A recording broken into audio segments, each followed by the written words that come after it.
Welcome, dear listener, to another journey through the realms of gaming lore.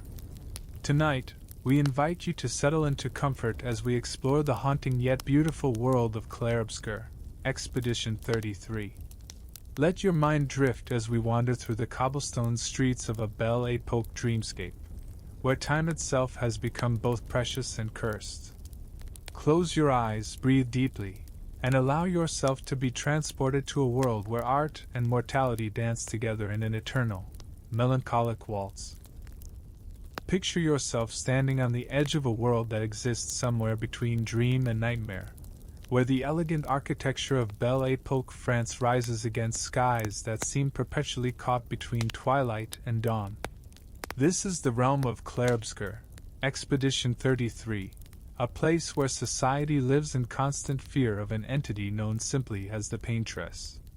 You find yourself in a surreal, dreamlike world that draws its inspiration from the golden age of French culture, yet something fundamental has been altered in this reality.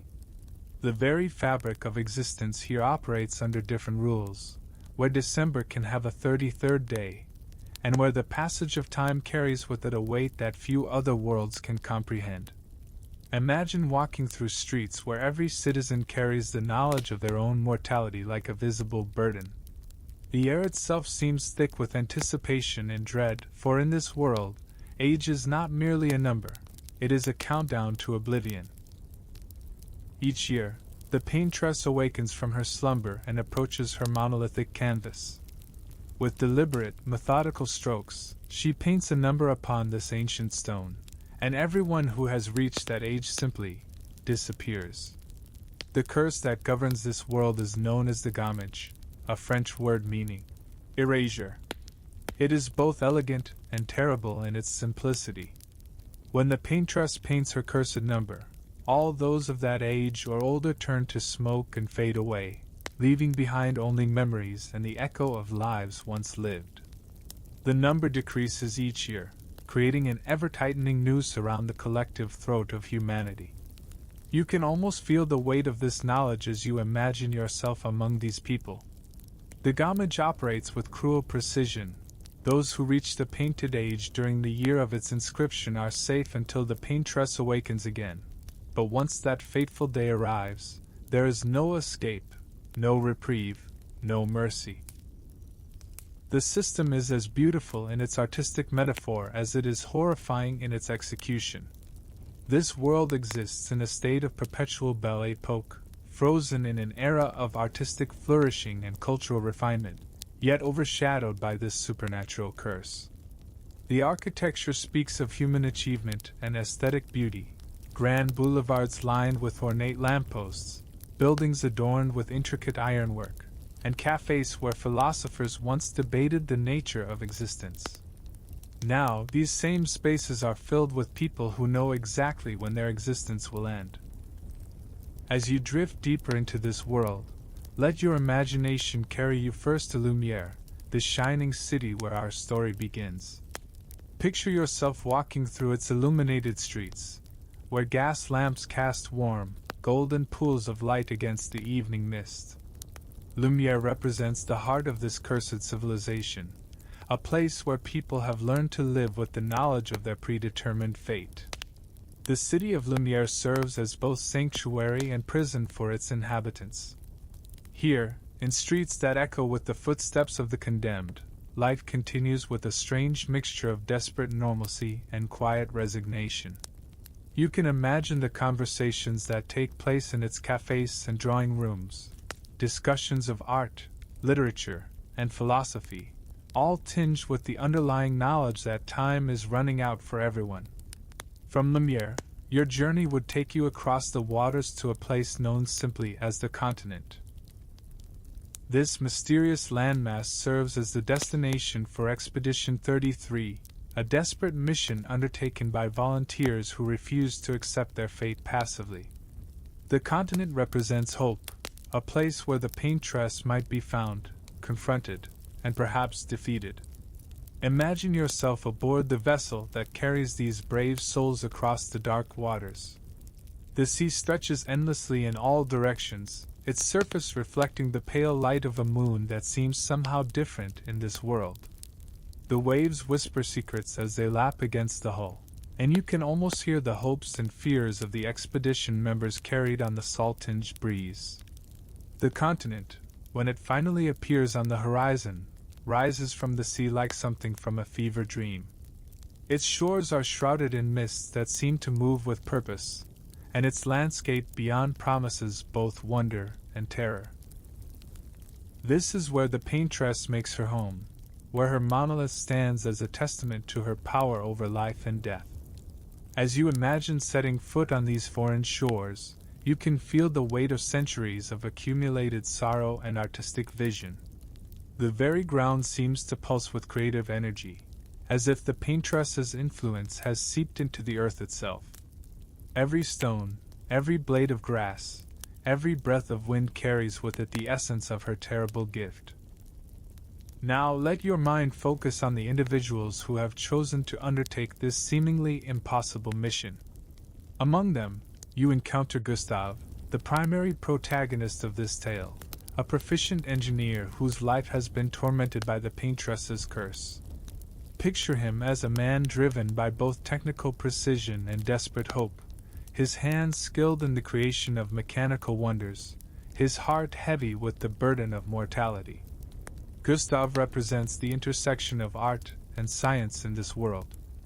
As an engineer, he understands the mechanical workings of the world around him, yet he is powerless against the supernatural force that governs everyone's fate. You can imagine him in his workshop, surrounded by gears and blueprints, trying to engineer a solution to a problem that transcends the physical world. Beside Gustav stands Mal, a woman whose disillusionment with life in Lumiere led her to volunteer for this expedition despite having 9 years before her own gamage would claim her. Picture her as someone who has chosen action over resignation, who refuses to spend her remaining years in passive acceptance of fate. Her decision to join Expedition 33 speaks to a courage that transcends self-preservation. Mal's story resonates with a particular kind of bravery, the courage of someone who could live safely for years yet chooses to risk everything for the possibility of freedom. You can imagine her walking through the streets of Lumiere, seeing the resigned faces of her fellow citizens, and making the decision that she will not simply wait for death to claim her. These volunteers, these members of Expedition 33, represent humanity's refusal to accept defeat. Each has their own reasons for joining this desperate quest, their own stories of loss and hope. Some are close to their gamage, with only months or weeks left to live. Others, like Mal, have years remaining but choose to fight rather than wait. As you imagine yourself among these brave souls, you can feel the mixture of fear and determination that drives them forward. They know the odds are against them. They understand that previous expeditions have failed. Yet they persist, driven by the fundamental human refusal to go gently into that good night.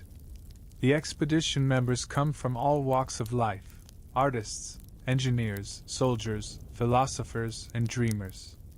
Each brings their own skills and perspectives to the mission, creating a diverse group united by a single, desperate purpose. Their conversations around the campfire would be filled with memories of loved ones lost to the gamage, dreams of a world free from the Paintress's curse, and the quiet acknowledgement that they may not survive to see that world. At the heart of this world's mystery stands the Paintress herself, an entity whose true nature remains shrouded in enigma and speculation. Picture her as a figure of terrible beauty, an artist whose canvas is reality itself and whose medium is human life. She exists somewhere beyond mortal understanding, yet her influence touches every aspect of existence in this cursed realm. The Paintress awakens once each year with the regularity of seasons, yet her awakening brings not renewal but erasure. Imagine her rising from whatever realm she inhabits during her dormant periods, approaching her monolithic canvas with the deliberate movements of a master craftsperson. Her brush, when it touches stone, doesn't merely apply pigment, it rewrites the fundamental rules of existence. Some theorists within this world believe that the Paintress originally painted the world itself into being, that she is the creator who brought humans and their reality to life through her artistic vision. If this theory holds truth, then her current actions represent not destruction but editing, an artist refining her work by removing elements she no longer finds satisfactory. You can imagine the monolith itself, standing somewhere on the mysterious continent like an ancient obelisk dedicated to the power of creation and destruction. Its surface bears the accumulated weight of years of painted numbers, each one a testament to lives erased and futures stolen. The stone itself might pulse with otherworldly energy, serving as both canvas and conduit for the paintress's terrible gift. The relationship between the paintress and her subjects, the entire human population, exists in a space between art and cruelty. She is not malicious in the traditional sense. Rather, she operates according to an aesthetic logic that transcends human understanding. Her annual ritual of painting and erasing follows patterns that might make perfect sense from her perspective while appearing utterly arbitrary to those whose lives hang in the balance. Consider the artistic metaphor at work here. The paintress treats human existence as a work of art in progress, constantly refining and editing her creation. Each year's gamage represents another revision, another attempt to perfect her vision. The tragedy lies not in malicious intent but in the fundamental disconnect between artistic vision and human suffering. The monolith serves as more than just a canvas. It is a focal point where the abstract concept of artistic creation intersects with the concrete reality of mortality. Every brushstroke upon its surface reverberates through the world, translating aesthetic decisions into matters of life and death. The paintress's art is literally vital, in the most fundamental sense of that word. As you delve deeper into understanding this world, consider how the gamage operates with both supernatural precision and artistic elegance. The system by which people disappear follows rules that are both absolute and mysterious, creating a framework within which an entire civilization has learned to function. The timing of the gamage follows a specific pattern that the inhabitants have come to understand through bitter experience. Those who reach the painted age during the year of its inscription remain safe until the paintress awakens again the following year. This creates a cruel form of hope, a temporary reprieve that allows people to believe they might find a solution before their time runs out. Imagine yourself as someone whose age matches the number painted on the monolith. You would spend the year knowing that when the paintress next awakens, you will simply cease to exist. There would be no dramatic death, no final moments of struggle. Just a gentle dissolution into smoke and memory. The certainty of it might be almost comforting in its inevitability, removing the anxiety of not knowing when death might come. The world has adapted to this system in ways both practical and profound. Families plan their lives around the gamage, knowing exactly how much time they have with their loved ones. Professions and social structures have evolved to account for the regular loss of entire age groups. The economy, politics, and culture all operate within the framework of this supernatural mortality. You can imagine the strange rituals and traditions that have developed around the gamage. Perhaps there are ceremonies for those approaching their final year, celebrations of life that acknowledge both the beauty of existence and the certainty of its end. The arts would flourish in such a world, as people seek to create lasting beauty in the face of predetermined mortality. The psychological impact of living under such a system would be profound. Children would grow up knowing exactly when they will die, barring some miraculous intervention. This knowledge would shape every decision, every relationship, every dream.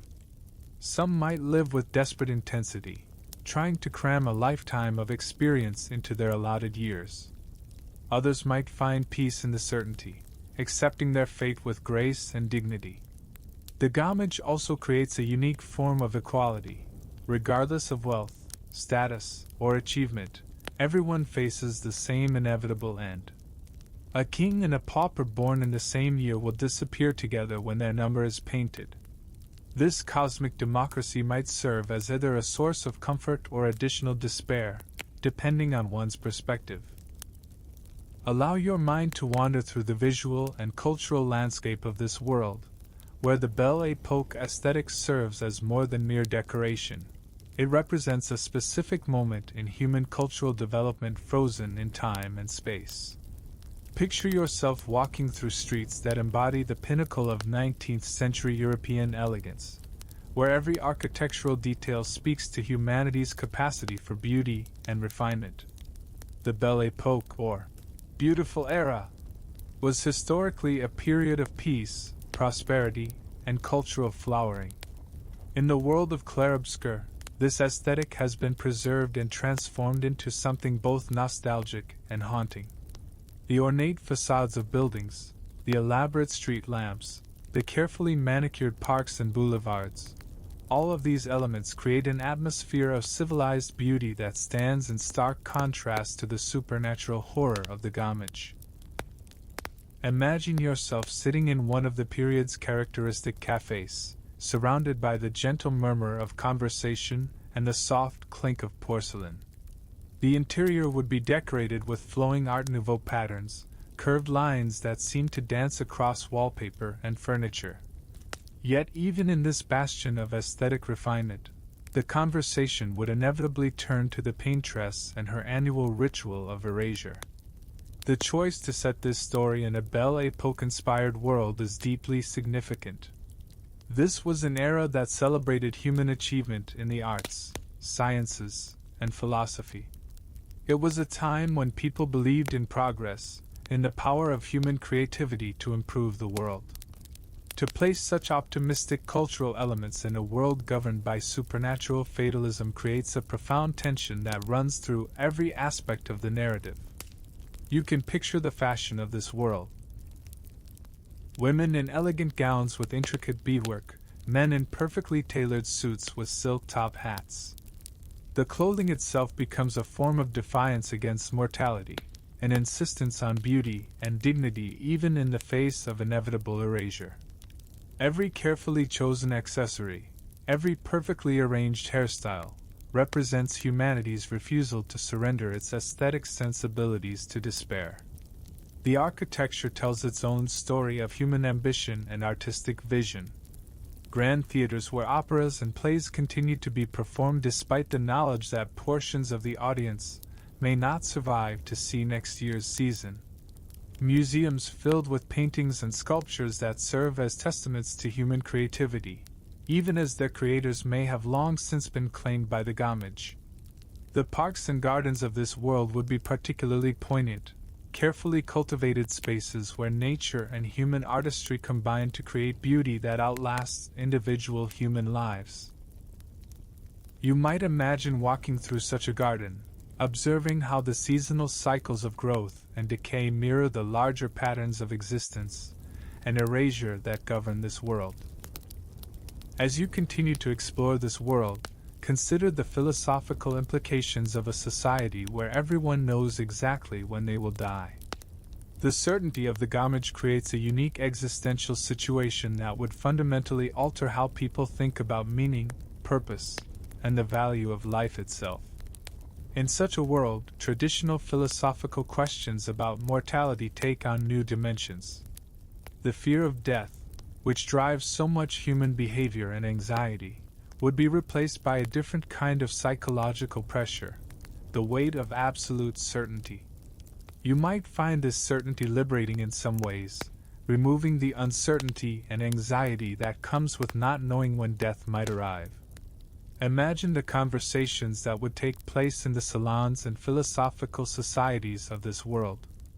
Thinkers would grapple with questions about whether a life with a predetermined end can have the same meaning as one with an uncertain duration. Does knowing exactly when you will die make each moment more precious?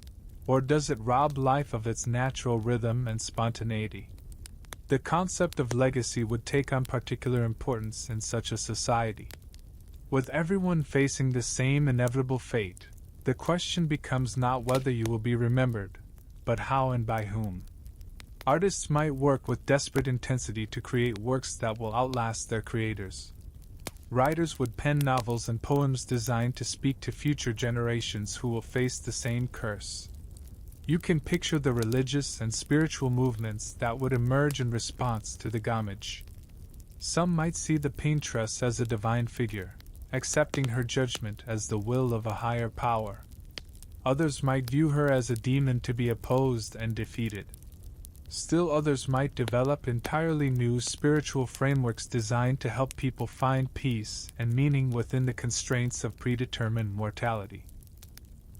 The educational systems of this world would necessarily be different from our own.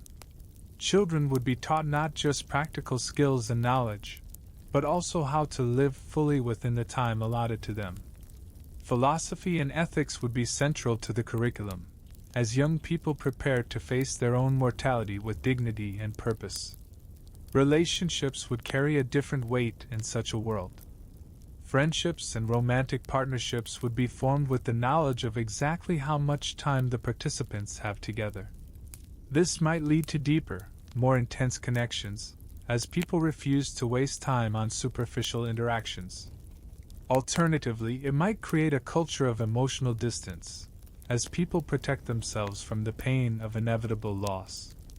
The concept of hope would be fundamentally altered in this world. Traditional hope often centers on the possibility of an indefinite future, on dreams and plans that might unfold over decades. In the world of the Gamage, hope must be more immediate and focused. Hope for meaningful experiences within the time remaining, hope for the success of expeditions like the 33rd, hope that future generations might find freedom from the curse. Within this world of predetermined mortality, art becomes more than mere aesthetic expression. It transforms into an act of resistance against the finality of the Gamage. Picture yourself in the studios and workshops where artists labor with the knowledge that their time is limited, yet their creative drive remains undiminished. The artists of this world work under unique pressures and inspirations. Every brushstroke, every sculpted line, every written word carries the weight of potential permanence in a world where human life is decidedly temporary. You can imagine painters working feverishly to complete masterpieces before their Gamage arrives, their canvases serving as windows into souls that refuse to accept erasure quietly. Musicians in this world would compose with particular poignancy, their melodies carrying the bittersweet knowledge of endings. Concert halls would be filled with audiences who understand that each performance might be a composer's last, that the music they hear tonight might be the final expression of a creative spirit about to be claimed by the Paintress's curse. Literature would flourish with a desperate beauty in such a world. Poets would craft verses that capture the essence of living under the shadow of certain death, their words serving as both memorial and manifesto.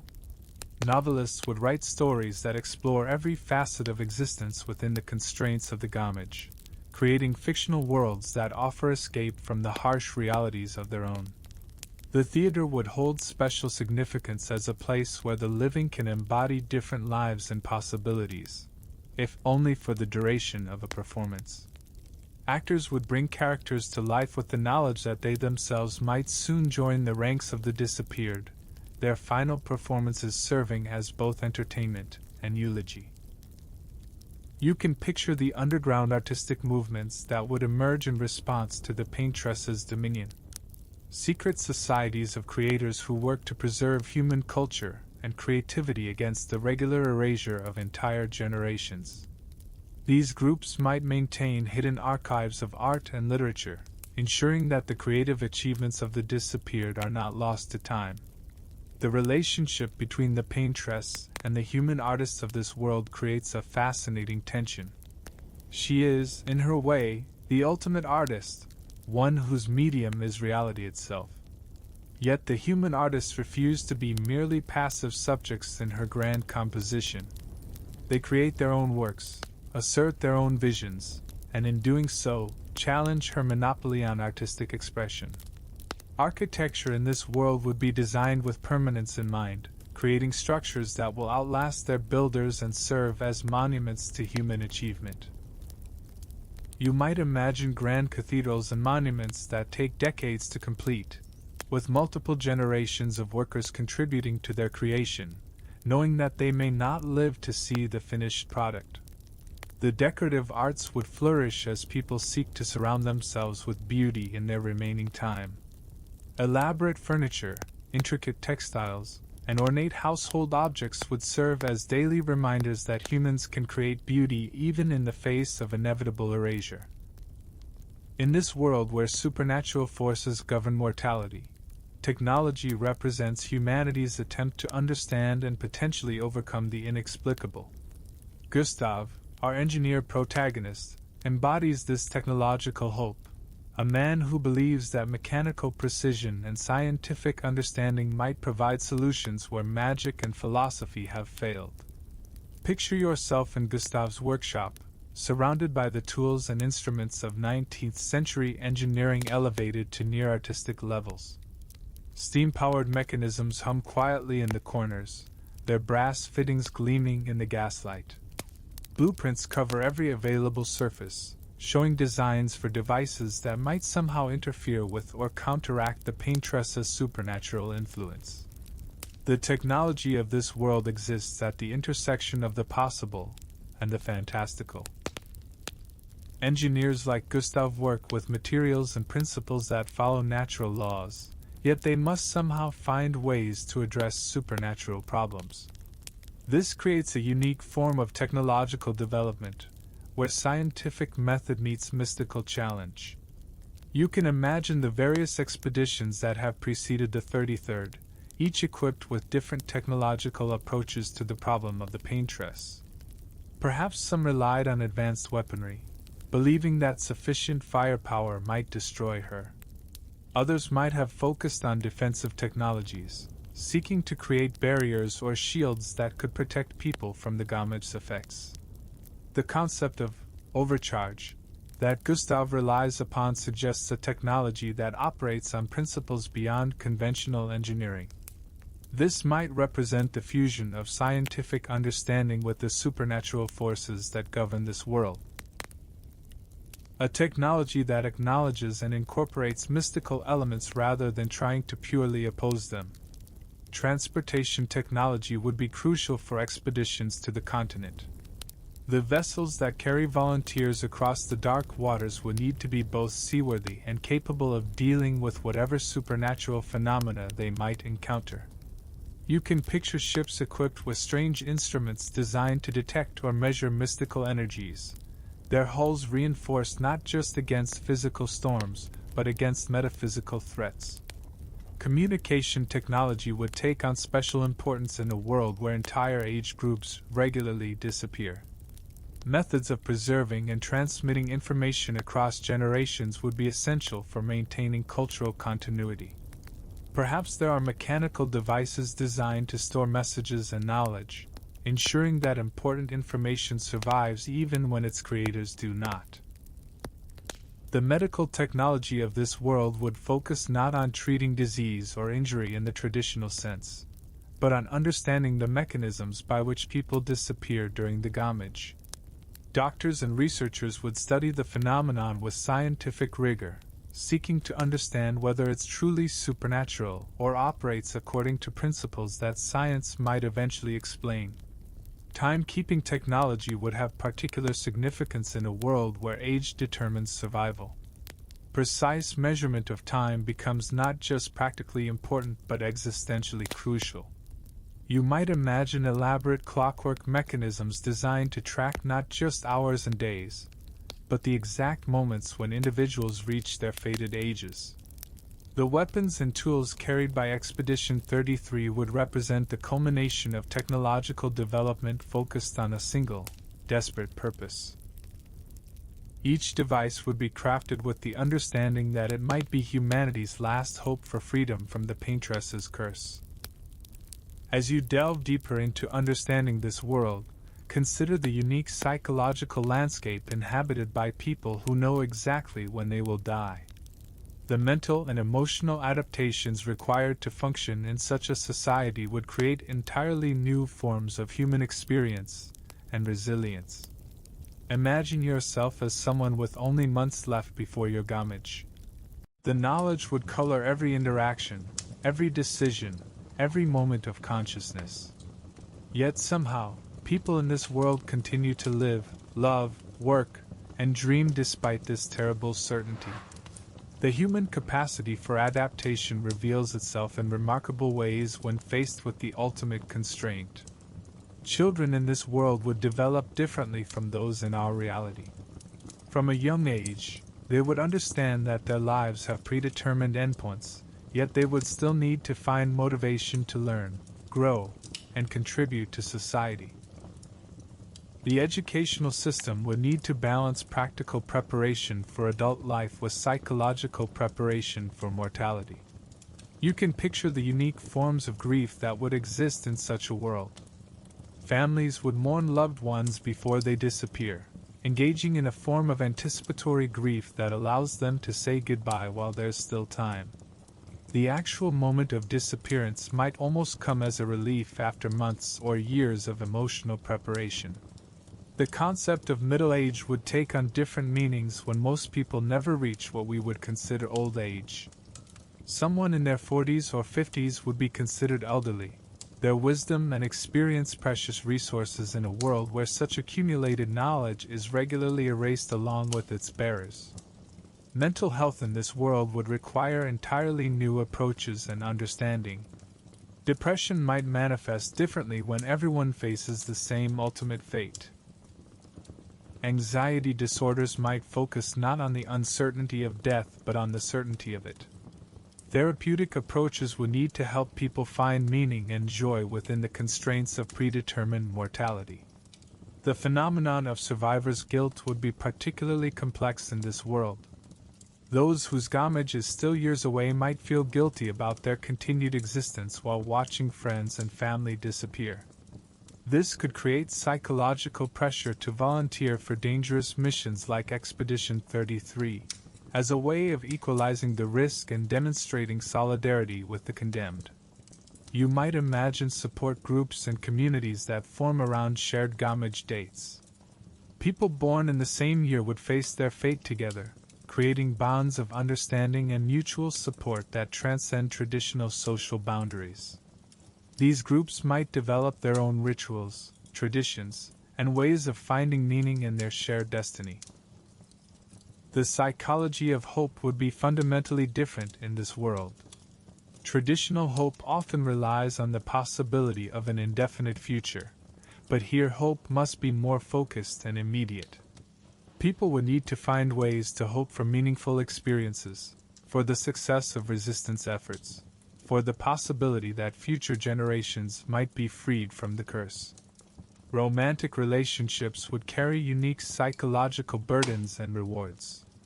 Couples would need to navigate the knowledge of exactly how much time they have together, creating relationships that are simultaneously more intense and more poignant than those in our world. The decision to have children would involve complex calculations about the world those children would inherit. The concept of legacy would become psychologically crucial for maintaining mental health. People would need to find ways to create meaning that extends beyond their individual lifespans, whether through art, relationships, contributions to society, or participation in efforts to break the curse. In a world governed by the Paintress's annual ritual, human society would develop its own counter-rituals and ceremonies designed to mark time, honor the disappeared, and maintain cultural continuity across the regular erasure of entire generations. Picture yourself participating in these solemn yet beautiful observances that give structure and meaning to life under the gamage. The anniversary of each year's gamage would likely be marked by elaborate memorial ceremonies. Imagine gathering in public squares and places of worship to remember those who vanished exactly 1 year ago. Their names would be read aloud, their achievements celebrated, their absence acknowledged with both sorrow and gratitude for the time they had. Coming-of-age ceremonies would take on particular poignancy in this world. When young people reach adulthood, they would not only celebrate their maturity but also acknowledge their entry into the countdown toward their own gamage. These ceremonies might involve the creation of artistic works, the writing of letters to be opened in future years, or the planting of trees that will outlive their planters. You can imagine seasonal festivals that celebrate the continuation of life despite the regular presence of death. Spring celebrations might focus on renewal and the persistence of hope, while autumn festivals could acknowledge the beauty of endings and the importance of accepting life's natural cycles, even when those cycles are supernaturally imposed. The ritual of volunteering for expeditions like the 33rd would involve its own ceremonies and traditions. Families and communities would gather to honor those brave enough to risk everything for the possibility of freedom. These send-off ceremonies would balance celebration of courage with acknowledgement of the likelihood that the volunteers will not return. Wedding ceremonies in this world would include unique elements acknowledging the predetermined nature of the couple's time together. Vows might specifically reference the number of years the couple expects to share, creating marriages that are simultaneously more romantic and more tragic than those in our world. The exchange of rings might be accompanied by the exchange of artistic works created specifically for the beloved. Funeral rites would be unnecessary in the traditional sense, since people simply disappear rather than dying in conventional ways. Instead, communities might hold fading ceremonies on the anniversaries of disappearances, celebrating the lives of those who are gone while acknowledging the unique nature of their departure from the world. The arts would be deeply integrated into these rituals. Musicians would compose pieces specifically for memorial ceremonies, their melodies designed to capture both the sorrow of loss and the beauty of remembered lives. Poets would craft verses that help communities process their collective grief and maintain their connection to the disappeared. You might picture elaborate timekeeping rituals that mark not just the passage of days and months, but the approach of significant gamage dates. Communities might maintain public calendars that track when each citizen will face their fate, creating a shared awareness of time's passage that binds the community together in mutual support and understanding. The changing of seasons would be marked by rituals that acknowledge both natural cycles and the artificial cycle imposed by the Paintress. Winter ceremonies might focus on endurance and the promise of eventual spring, while summer celebrations could emphasize the importance of enjoying beauty and warmth while they last. Religious and spiritual practices would evolve to address the unique metaphysical situation of this world. New forms of prayer and meditation would develop, designed to help people find peace with predetermined fate while maintaining hope for eventual liberation. These practices might involve visualization techniques that help people imagine a world free from the gamage, or contemplative exercises that find meaning in the present moment despite knowledge of future erasure. The economic systems of this world would necessarily adapt to the regular disappearance of entire age groups, creating unique forms of commerce, inheritance, and resource distribution that account for the supernatural constraints imposed by the gamage. Imagine yourself navigating a marketplace where every transaction is influenced by the knowledge of predetermined mortality. Traditional concepts of long-term investment and planning would be fundamentally altered in such a world. Banks and financial institutions would need to develop new models for loans, savings, and economic growth that account for the regular loss of experienced workers and accumulated wealth. You might picture financial advisors whose primary skill lies in helping clients make the most of their remaining time rather than planning for distant retirement. The labor market would face unique challenges and opportunities. Certain professions would be dominated by younger workers, while others might be reserved for those with more experience and less time remaining. The apprenticeship system would be crucial for ensuring that knowledge and skills are passed down before their holders disappear, creating intensive training programs designed to transfer expertise as quickly and completely as possible. Inheritance laws would be both simpler and more complex than in our world. While everyone knows exactly when they will die, the regular disappearance of entire age groups means that traditional family inheritance patterns might be disrupted. You can imagine legal systems that have evolved to handle situations where multiple generations of a family might disappear in quick succession. The concept of retirement would be meaningless in the traditional sense, since most people would disappear before reaching what we consider retirement age. Instead, economic systems might focus on ensuring that people can pursue meaningful work and contribute to society right up until their gamage, creating fulfilling careers that don't depend on the promise of eventual leisure. Real estate markets would operate under different principles when property owners have predetermined lifespans. The value of buildings and land might be calculated not just on location and condition, but on the remaining lifespan of the owner and the likelihood of the property changing hands. Long-term construction projects would require complex planning to ensure completion despite the regular loss of workers and supervisors.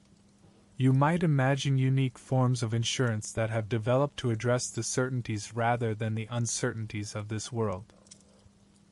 Life insurance would be calculated with mathematical precision, while other forms of coverage might focus on protecting against the economic disruption caused by the regular disappearance of key individuals.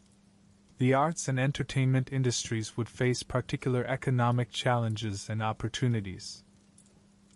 Artists would need to create and sell their work within constrained timeframes, while audiences would value cultural experiences with the knowledge that both creators and consumers might not be present for future productions.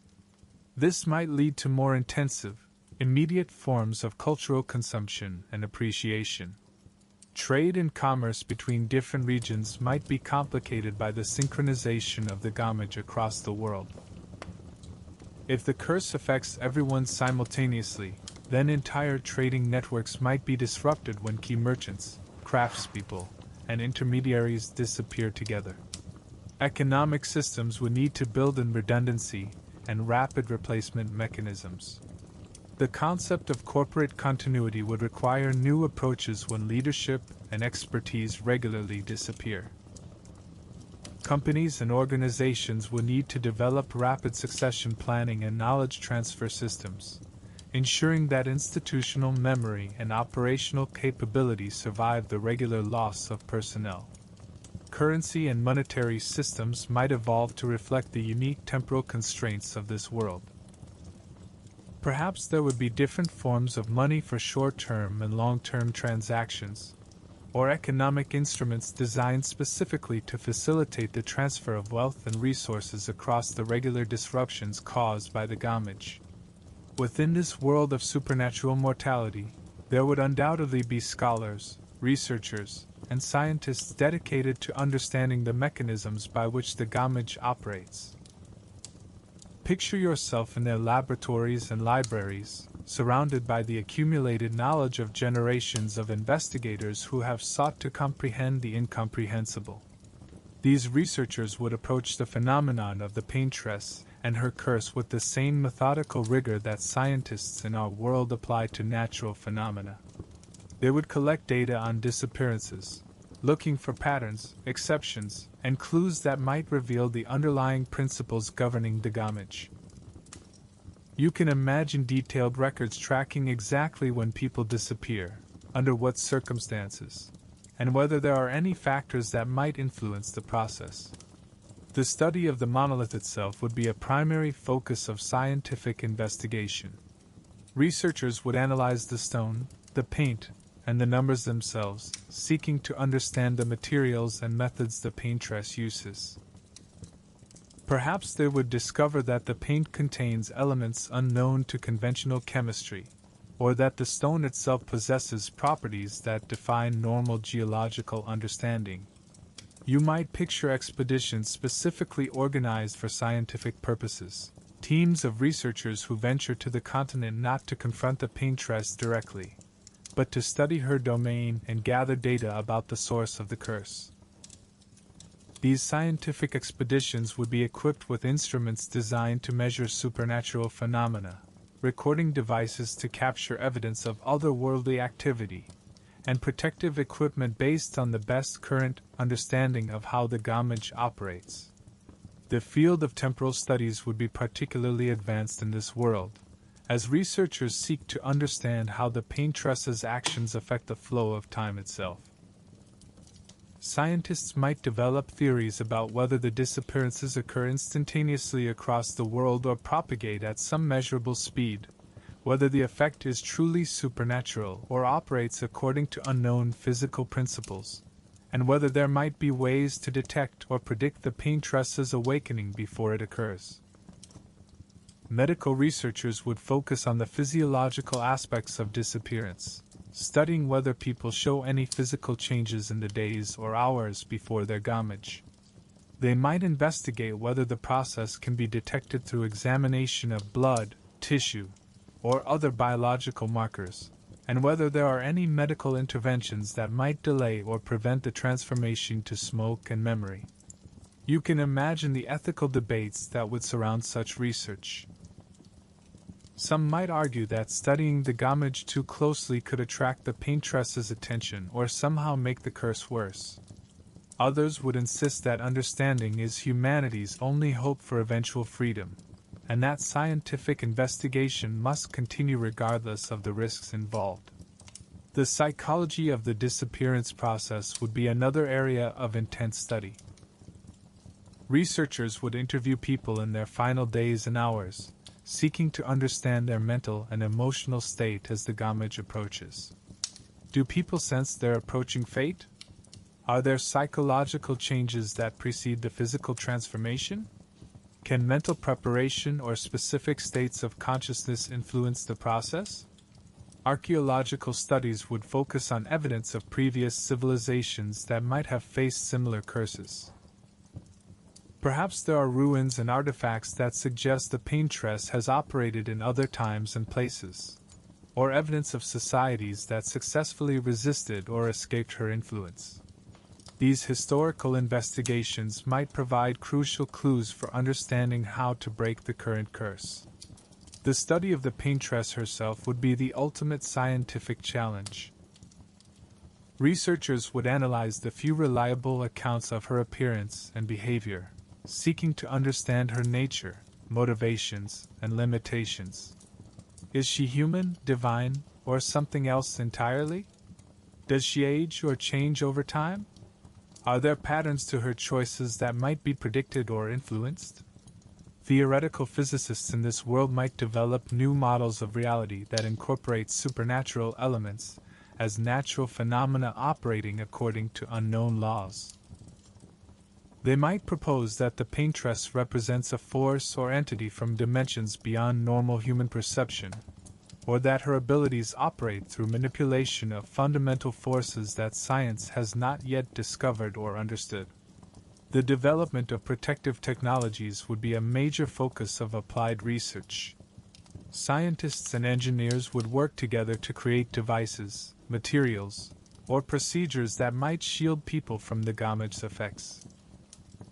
These efforts would combine traditional scientific method with desperate innovation, pushing the boundaries of what's possible when conventional physics meets supernatural threat. In this world where everyone knows their fate, literature would flourish with a unique intensity and poignancy. Picture yourself in the libraries and bookshops where the written works of the condemned preserve their thoughts, dreams, and experiences for future generations who will face the same terrible certainty. The poets of this world would craft verses that capture the essence of living under predetermined mortality. Their work would explore themes of time, beauty, love, and loss with an immediacy and authenticity that comes from personal experience with the subject matter.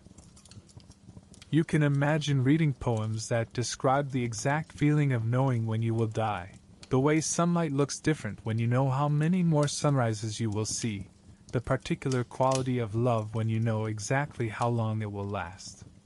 Novelists would create epic works that span the brief lifespans available to them, telling complete stories of human experience within the constraints of the gamage.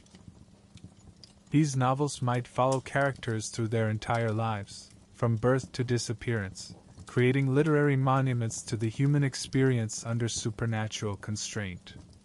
The urgency of limited time would drive authors to write with concentrated intensity, distilling entire lifetimes of observation and insight into works that must be completed before their creators vanish. The memoir and autobiography would become particularly important literary forms, as people seek to record their experiences and perspectives before they are lost forever.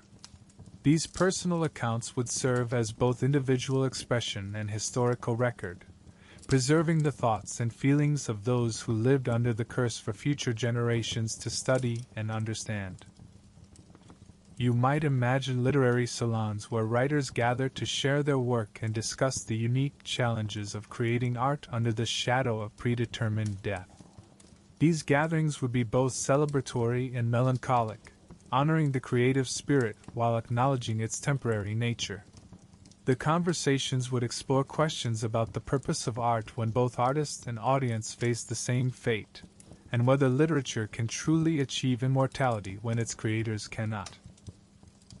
The development of new literary forms would be driven by the unique circumstances of this world. Perhaps there would be gamage literature, works specifically designed to be read by people facing their final year, offering comfort, wisdom, or simply beautiful distraction during the most difficult period of their lives. These works might explore themes of acceptance, courage, and the search for meaning in the face of certain ending. Children's literature would face particular challenges in this world.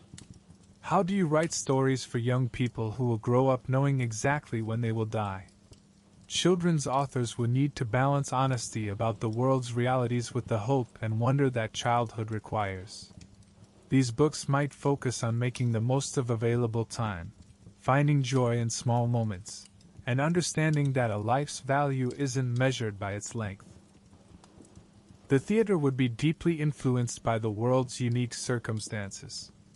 Playwrights would create dramas that explore every aspect of life under the gamage, from comedies that find humor in the absurdity of predetermined fate to tragedies that examine the full emotional weight of certain mortality. The theater would serve as a space where the living can explore different ways of facing death, experimenting with various approaches to their shared destiny. Literary criticism would evolve to address the unique aesthetic and philosophical questions raised by literature created under such extreme circumstances. Critics would debate whether art created with knowledge of the artist's predetermined death carries different meaning or value than art created under normal circumstances. They might develop new frameworks for understanding how temporal constraint influences creative expression. The preservation of literature would be a crucial concern in a world where authors regularly disappear. Libraries and archives would need to develop systems for maintaining and protecting written works across the regular disruption of disappearing librarians and scholars. Perhaps there would be secret societies dedicated to preserving human literary achievement against the regular erasure of cultural memory. Translation would become particularly important as a means of preserving literary works across the linguistic disruptions caused by the gamage. Translators would work urgently to render important works into multiple languages, ensuring that literary achievements survive even when their original linguistic communities are decimated by disappearances.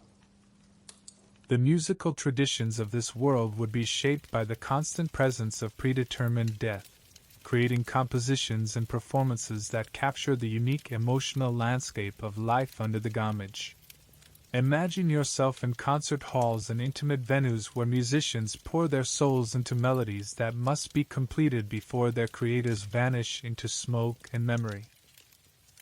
Composers would work with desperate urgency to complete their symphonies, operas, and chamber pieces before their time runs out. You can picture them laboring through the night, racing against the calendar to finish works that might outlive their creators and speak to future generations facing the same fate. The music itself would carry the weight of this urgency, with compositions that compress entire lifetimes of musical development into whatever time remains available. The themes explored in this world's music would be both universal and unique. Love songs would carry the poignancy of relationships with predetermined endpoints. Lullabies would comfort children who will grow up knowing exactly when they will die. Funeral dirges would be replaced by fading songs, musical pieces designed to honor those who have disappeared rather than those who have died in conventional ways. You might imagine the development of musical forms specifically designed for this world's circumstances. Perhaps there would be gamage symphonies, multi-movement works that musically represent the journey from birth to disappearance, with each movement corresponding to a different stage of life under the curse. These compositions would serve as both artistic expression and emotional preparation for listeners facing their own eventual fate. The performance traditions would be deeply affected by the knowledge that both musicians and audiences might not be present for future concerts. This would create an intensity and immediacy in musical performance, with each concert treated as potentially the last opportunity for these particular artists and listeners to share the experience together. Musicians would perform with the knowledge that their interpretation of a piece might be their final artistic statement. Folk music would evolve to include songs that help communities process their collective experience of the gamage. Work songs would acknowledge the urgency of completing tasks before disappearance. Celebration songs would find joy and meaning within the constraints of predetermined mortality. Teaching songs would pass down important cultural knowledge and values to younger generations who must learn quickly before their teachers vanish. The role of music in religious and spiritual practices would be particularly important in this world. Sacred music would need to address the unique theological and philosophical questions raised by the Paintress and her curse. Hymns might explore themes of acceptance, resistance, hope, and the search for meaning in the face of supernatural mortality. Musical prayer might serve as a way for people to connect with whatever divine forces might exist beyond the Paintress's influence. You can picture the unique instruments that might be developed or adapted for this world's musical needs. Perhaps there would be instruments designed to be played by multiple people in sequence, allowing musical works to be performed even when individual musicians disappear mid-composition. Other instruments might be created specifically to produce sounds that capture the emotional experience of living under predetermined mortality. The preservation of musical traditions would face the same challenges as other cultural forms in this world. Musical notation would need to be carefully maintained and taught to ensure that compositions survive their creators. Perhaps there would be musical archives where recordings or detailed notations preserve the work of disappeared composers for future generations to study and perform. Opera would be particularly suited to exploring the dramatic possibilities of this world's situation. Operatic works might tell the stories of lovers separated by the gamage, heroes who volunteer for dangerous expeditions, or communities struggling to maintain hope in the face of certain doom. The combination of music, drama, and spectacle would provide a powerful medium for processing the complex emotions surrounding predetermined mortality. The economics of music would be affected by the regular disappearance of performers and audiences. Concert seasons would need to be planned with the knowledge that key musicians might not survive to complete them. Musical education would need to be intensive and rapid, transferring knowledge and skills as quickly as possible before teachers and students face their respective gamages. The buildings and structures of this world would reflect the unique relationship between permanence and transience that defines life under the gamage.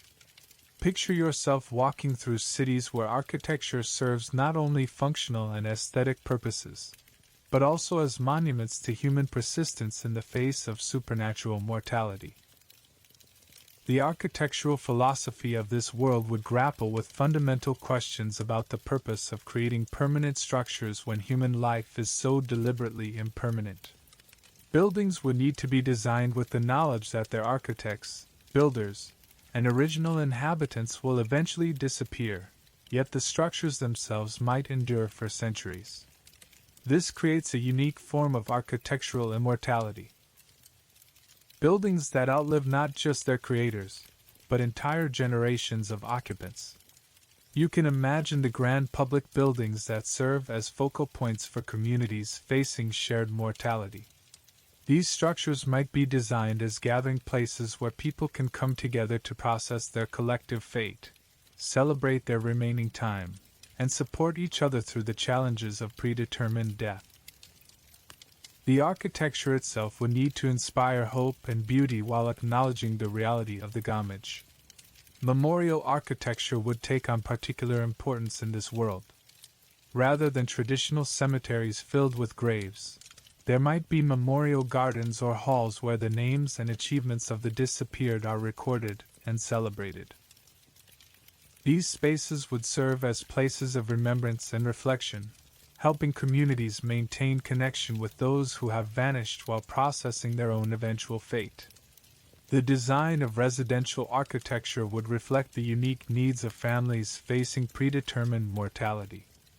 Homes might include special spaces for creating and preserving family memories, workshops for artistic expression, and gathering areas designed to facilitate meaningful time together.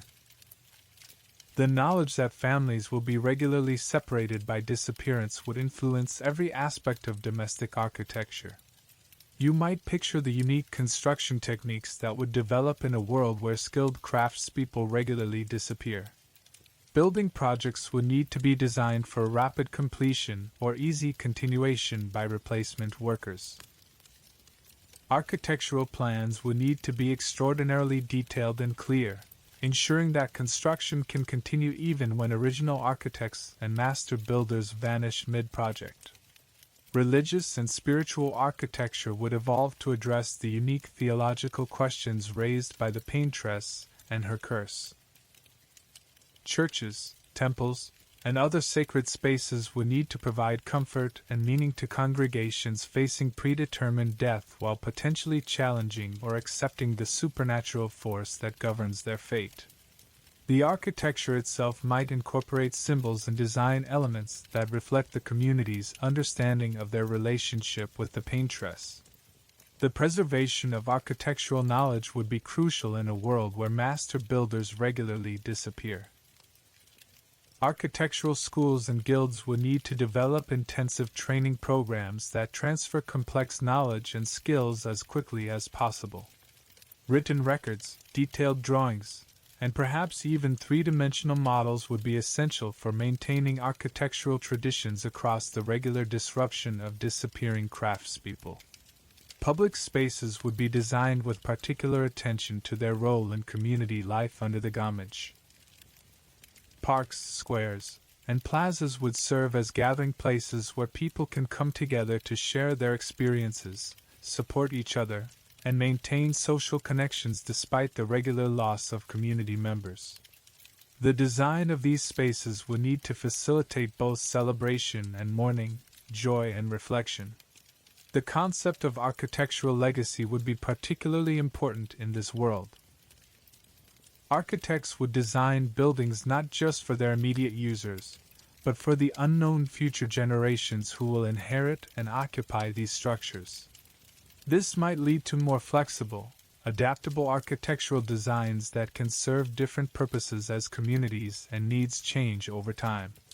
You can imagine the unique building materials and construction methods that might be developed to address the world's special circumstances. Perhaps there would be materials designed to age gracefully over centuries, maintaining their beauty and function even as multiple generations of occupants come and go. Construction techniques might be simplified or standardized to ensure that buildings can be maintained and repaired even when specialized knowledge disappears with its holders. The relationship between indoor and outdoor spaces would be particularly important in architecture designed for people with limited time. Buildings might incorporate extensive windows, balconies, and garden spaces that allow occupants to maintain connection with the natural world and seasonal cycles. This connection to nature might provide comfort and perspective for people facing supernatural mortality. In a world where human life is artificially constrained, gardens and cultivated landscapes would serve as powerful symbols of natural cycles, renewal, and the persistence of beauty beyond individual mortality. Picture yourself walking through carefully tended gardens where plants and trees will outlive their gardeners, creating living monuments to human creativity and care. The philosophy of gardening in this world would be deeply influenced by the contrast between natural and supernatural mortality. While the gamage claims people at predetermined ages, plants continue to follow their natural life cycles, growing, flowering, reproducing, and dying according to their own internal rhythms. This creates gardens that serve as refuges from the artificial constraints of human mortality, spaces where natural law still governs the passage of time. You can imagine the therapeutic gardens that would be created specifically for people approaching their gamage. These spaces would be designed to provide comfort, beauty, and peace for those facing their final months or years. The plants chosen for such gardens would be selected not just for their aesthetic qualities, but for their symbolic meaning and their ability to provide sensory experiences that bring joy and tranquility to visitors facing their own mortality. The tradition of memorial gardens would be particularly important in this world. Rather than traditional cemeteries, communities might create gardens where trees, flowers, and other plants are dedicated to those who have disappeared. These living memorials would grow and change over time, creating dynamic monuments that evolve and develop long after their dedicates have vanished. You might picture walking through such a garden, reading plaques that identify which plants commemorate which disappeared individuals, watching how the garden itself becomes a living history of the community's losses. Botanical research would take on special significance in a world where human knowledge regularly disappears with its holders. Botanists would work urgently to catalog and preserve knowledge about plants, their properties, and their cultivation before their own gamage claims them. This might lead to the development of comprehensive botanical libraries and seed banks designed to preserve plant knowledge and genetic material across the regular disruption of disappearing scientists. The design of public gardens would reflect their role as community gathering spaces for people facing shared mortality. These gardens would need to provide areas for both solitary reflection and group activities, spaces where individuals can process their own fate, while also connecting with others who share their circumstances. The layout and plant selection would be carefully planned to create environments that inspire hope and beauty while acknowledging the reality of predetermined death. You might imagine the unique horticultural traditions that would develop in this world. Perhaps there would be plants specifically associated with different stages of life under the gamage, flowers that bloom in someone's final year, trees planted to commemorate the birth of children who will face predetermined mortality, or herbs used in rituals surrounding disappearance and remembrance. The relationship between gardeners and their gardens would be particularly poignant in this world. Gardeners would plant trees knowing they will never see them reach maturity, design landscapes they will not live to see fully developed, and create beauty that will outlast their own existence. This might lead to gardening practices that focus on rapid establishment and early beauty, ensuring that gardens provide immediate satisfaction while also planning for long-term development. Seasonal gardens would take on special meaning in a world where human seasons are artificially determined. The natural cycle of spring growth, summer abundance, autumn harvest, and winter dormancy would provide a comforting contrast to the arbitrary timing of the gamage.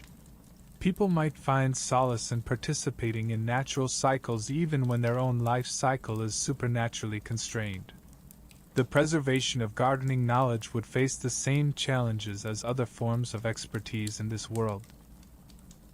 Master gardeners would need to train apprentices quickly and thoroughly, ensuring that horticultural knowledge and skills survive the regular disappearance of experienced practitioners. Written guides, detailed records, and perhaps even preserved plant specimens would be essential for maintaining gardening traditions across generations. Kitchen gardens and food production would be particularly important in a world where agricultural knowledge regularly disappears with its holders. Communities would need to maintain food security despite the regular loss of experienced farmers and gardeners. This might lead to simplified, standardized growing methods that can be easily learned and maintained by successive generations of cultivators. The spiritual and philosophical aspects of gardening would be deeply explored in this world. Gardens might serve as spaces for meditation and contemplation about the nature of life, death, and renewal. The act of gardening itself. Nurturing life, accepting natural cycles, creating beauty that outlasts the gardener might provide a framework for understanding and accepting the supernatural constraints that govern human existence. The culinary traditions of this world would be shaped by the knowledge that both cooks and diners face predetermined mortality, creating a food culture that balances the urgency of limited time with the deep human need to find comfort and connection through shared meals. Picture yourself at tables where every dish carries the weight of potential finality, where recipes are treasured not just for their flavors but for their ability to preserve cultural memory across the regular erasure of their creators. The philosophy of cooking in this world would grapple with questions about the purpose of elaborate cuisine when time is so limited. Some might argue for simple, quick preparations that maximize the time available for other pursuits. Others would insist that the creation of beautiful, complex dishes represents an essential form of human expression that becomes more important, not less, when time is constrained. You can imagine passionate debates in culinary circles about whether to focus on efficiency or artistry when both cook and diner know exactly how much time they have left. The preservation of recipes and culinary knowledge would be a crucial concern in a world where master chefs regularly disappear. Cooking schools and culinary guilds would need to develop intensive training programs that transfer complex knowledge and skills as rapidly as possible. Recipe collections would be treated as precious cultural artifacts, carefully maintained and copied to ensure that culinary traditions survive the regular loss of their practitioners. You might picture the unique dining traditions that would develop around the gamage itself. Perhaps there would be special meals prepared for people in their final year, dishes designed to provide comfort and celebration during the most difficult period of their lives. These farewell feasts might incorporate ingredients and preparations that hold special meaning for the individual or their community, creating personalized culinary send-offs that honor both the person and their cultural heritage. The restaurant industry would face unique challenges and opportunities in this world. Establishments would need to plan menus and operations with the knowledge that both staff and customers might not be present for future service. This might lead to more intensive, immediate forms of culinary experience restaurants that focus on creating perfect single meals rather than building long-term customer relationships. Seasonal cooking would take on particular significance in a world where human seasons are artificially determined. The natural rhythm of seasonal ingredients would provide a comforting contrast to the arbitrary timing of the gamage. Cooks might find meaning in following natural cycles of planting, growing, harvesting, and preserving, participating in rhythms that transcend the supernatural constraints governing human life. The role of food in religious and spiritual practices would be deeply influenced by the world's unique circumstances. Sacred meals would need to address the theological questions raised by predetermined mortality, perhaps incorporating symbolic foods that represent hope, acceptance, or resistance to the Paintress's curse.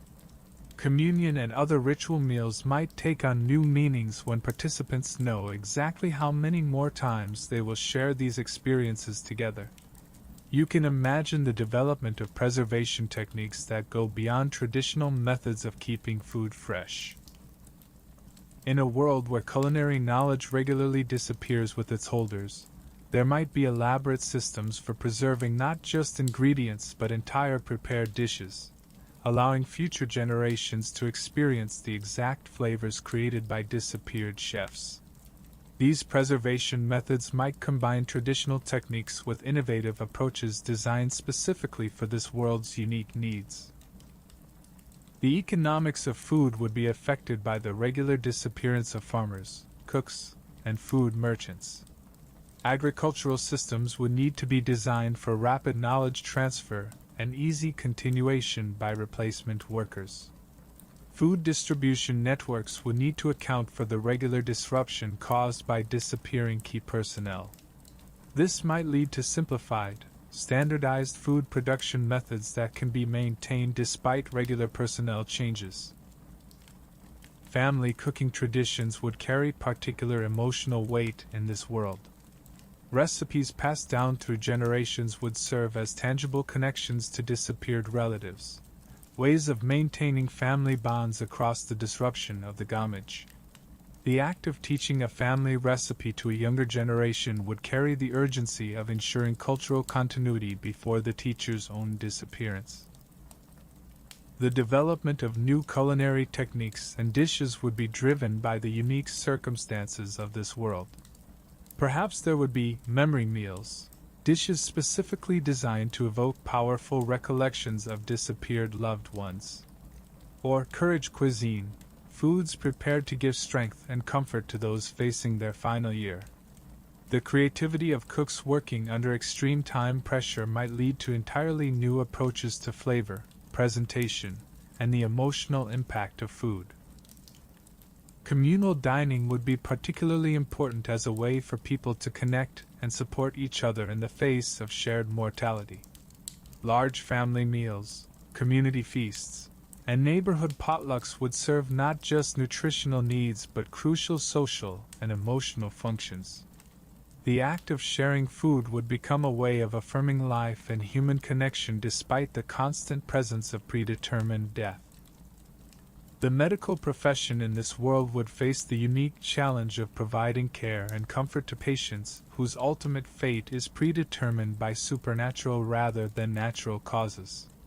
Picture yourself in hospitals and clinics where doctors work to heal injuries and treat diseases while knowing that their patients will eventually disappear regardless of medical intervention. The philosophy of medicine would be fundamentally altered in a world where death comes not from disease or injury but from the Paintress's annual ritual. Traditional medical goals of extending life and preventing death would be replaced by new objectives focused on improving quality of life within predetermined timeframes and helping patients prepare psychologically for their eventual disappearance. Doctors would become as much counselors and guides as healers, helping people make the most of their remaining time. You can imagine the specialized medical fields that would develop to address the unique needs of this world.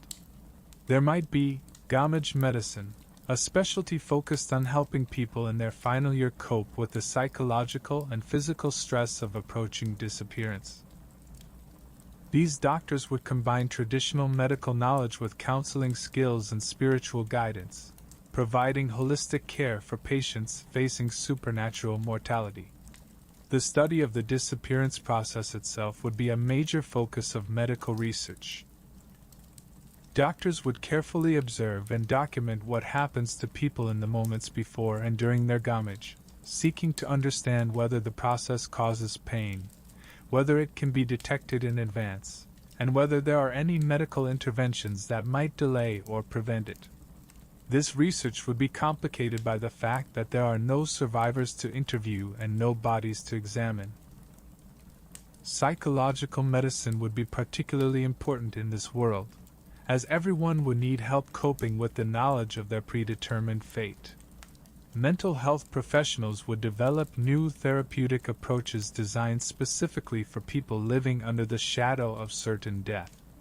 These might include acceptance therapy, meaning-making counseling, and techniques for finding joy and purpose within constrained timeframes. You might picture the unique medical equipment and procedures that would be developed for this world's special circumstances.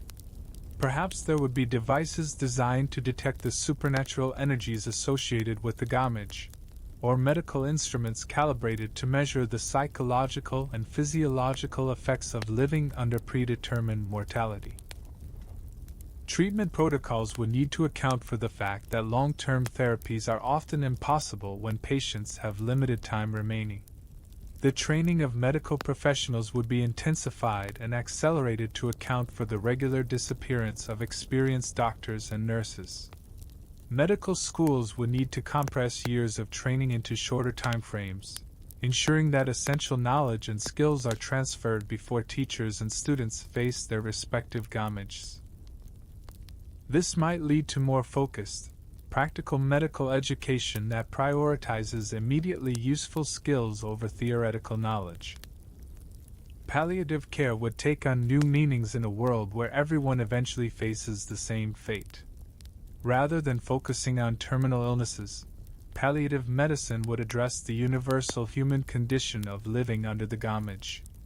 These specialists would help people of all ages find comfort, dignity, and meaning as they approach their predetermined disappearance, regardless of their current health status.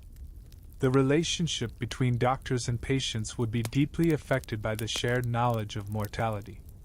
Medical professionals would know exactly when their patients will disappear, creating unique ethical and emotional challenges. How do you maintain professional distance when you know precisely how much time your patient has left? How do you provide hope and encouragement when the ultimate outcome is predetermined? Medical research would focus on understanding the mechanisms by which the Paintress's curse operates. Scientists would study the biological, psychological, and perhaps even spiritual aspects of the disappearance process, seeking clues that might lead to a cure or prevention method. This research would be complicated by the supernatural nature of the phenomenon and the regular loss of experienced researchers. You can imagine the unique medical specialties that would emerge to address specific aspects of life under the gamage. There might be temporal medicine, focused on helping people make medical decisions within constrained timeframes, or legacy medicine, designed to help patients prepare their medical knowledge and experience for transfer to future generations. The preservation of medical knowledge would be crucial in a world where experienced doctors regularly disappear. Medical libraries would need to maintain comprehensive records of treatments, procedures, and research findings. Perhaps there would be medical archives where the accumulated knowledge of disappeared doctors is preserved for future practitioners to study and apply. Emergency medicine would face unique challenges when patients know exactly when they will die. Traditional life-saving interventions might seem pointless when death is predetermined, yet people would still suffer injuries and acute illnesses that cause immediate pain and suffering. Emergency doctors would need to balance aggressive treatment with acceptance of ultimate futility, focusing on comfort and dignity rather than life extension. The economics of healthcare would be affected by the regular disappearance of both medical professionals and patients. Healthcare systems would need to plan for regular workforce turnover and changing patient populations. Insurance and payment systems would need to account for the predetermined nature of everyone's ultimate fate, while still providing incentives for maintaining health and treating illness within available timeframes. As our journey through this world draws toward its close, let us turn our attention to Expedition 33 itself, the desperate mission that represents humanity's latest attempt to break free from the Paintress's curse. Picture yourself among the volunteers as they prepare for what may be their final voyage, carrying the hopes and dreams of an entire civilization facing predetermined extinction. The selection process for Expedition 33 would have been both rigorous and heartbreaking.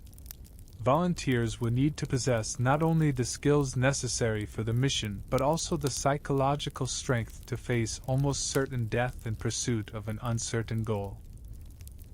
You can imagine the interviews and evaluations, the difficult conversations with families, the final preparations made by people who know they may never return home. Gustav, our engineer protagonist, represents the technical expertise that the expedition requires. His skills with machinery and his understanding of the mysterious, overcharge, technology make him essential to the mission's success. Picture him in the final days before departure, making last-minute adjustments to equipment, reviewing plans and contingencies, saying goodbye to the life he has known in Lumiere. Miles' presence on the expedition speaks to a different kind of courage, the willingness to sacrifice years of remaining life for the possibility of freedom for future generations. You can imagine her walking through the streets of Lumiere one final time, observing the resigned faces of her fellow citizens, strengthening her resolve to fight rather than simply accept fate. The other members of Expedition 33 would each bring their own skills, motivations, and stories to the mission. Perhaps there would be artists seeking to confront the ultimate source of artistic power, soldiers trained in combat against supernatural threats, scholars hoping to unlock the secrets of the Paintress's domain, and spiritual leaders prepared to face whatever divine or demonic force governs their world. The preparation for the expedition would involve not just practical considerations but psychological and spiritual preparation as well. Team members would need to come to terms with the likelihood that they will not survive, while maintaining enough hope and determination to give their best effort to the mission. This balance between acceptance and resistance would require careful mental preparation and mutual support among the volunteers. You might picture the departure ceremony, as the people of Lumiere gather to see off their champions. The crowd would be filled with mixed emotions: pride in the volunteers' courage, hope for their success, and grief for the likelihood of their loss. Families would say final goodbyes, knowing that they may never see their loved ones again, while the volunteers themselves would carry the weight of representing humanity's last, best hope for freedom.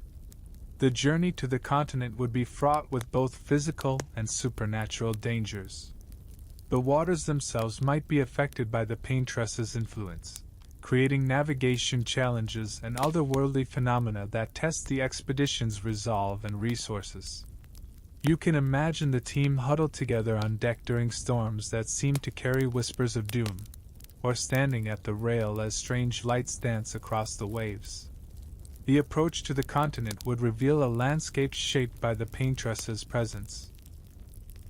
The shores might be shrouded in mists that move with unnatural purpose, while the land beyond promises both wonder and terror.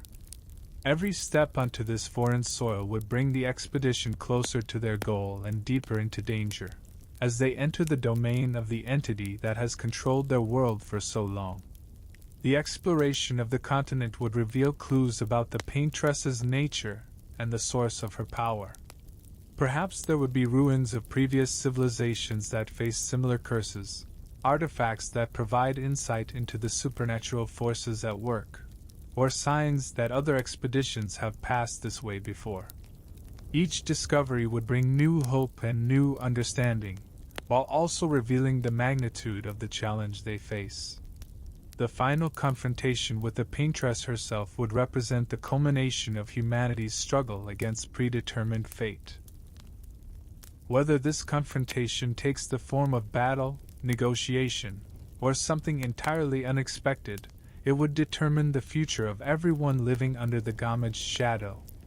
The expedition members would need to draw upon all their skills, courage, and determination to face an entity whose power transcends normal understanding. As we reach the end of our exploration of this haunting world, let your mind rest in the quiet spaces between certainty and hope, between the known and the unknowable. The world of Clair Obscur, Expedition 33 offers us a unique lens through which to examine our own relationship with mortality, time, and the search for meaning in the face of inevitable endings.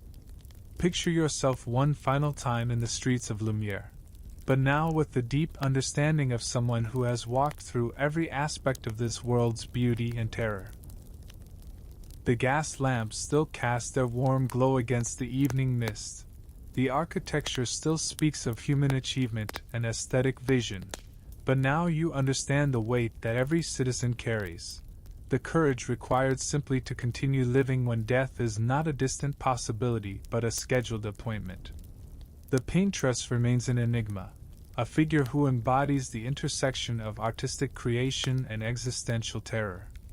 Her annual ritual of painting numbers on the monolith represents something both beautiful and horrifying, the power of art to shape reality itself, but wielded in service of erasure rather than creation. She stands as a reminder that creativity and destruction are often two faces of the same cosmic force. The volunteers of Expedition 33 represent the best of human nature: the refusal to accept defeat, the willingness to sacrifice for others, the courage to face the unknown in pursuit of freedom. Their mission may succeed or fail, but their willingness to try speaks to something fundamental about the human spirit that transcends even supernatural constraint. In this world where everyone knows exactly when they will die, we see reflected our own struggles with mortality, meaning, and the passage of time. The certainty of the gamage removes the uncertainty that usually surrounds death, but it cannot remove the human need to find purpose, create beauty, and connect with others.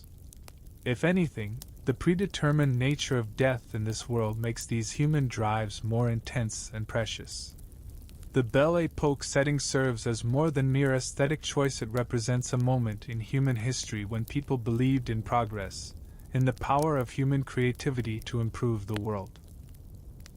To place such optimistic cultural elements in a world governed by supernatural fatalism creates a tension that runs through every aspect of the narrative, reminding us that hope and despair often coexist in the human experience.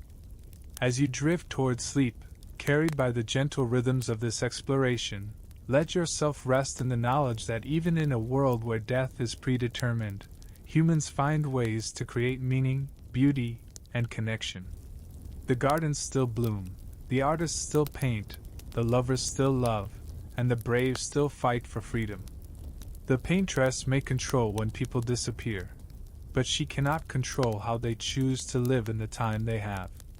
The monolith stands eternal, bearing its painted numbers like a cosmic calendar of doom, yet around it, life continues with all its complexity, beauty, and stubborn hope.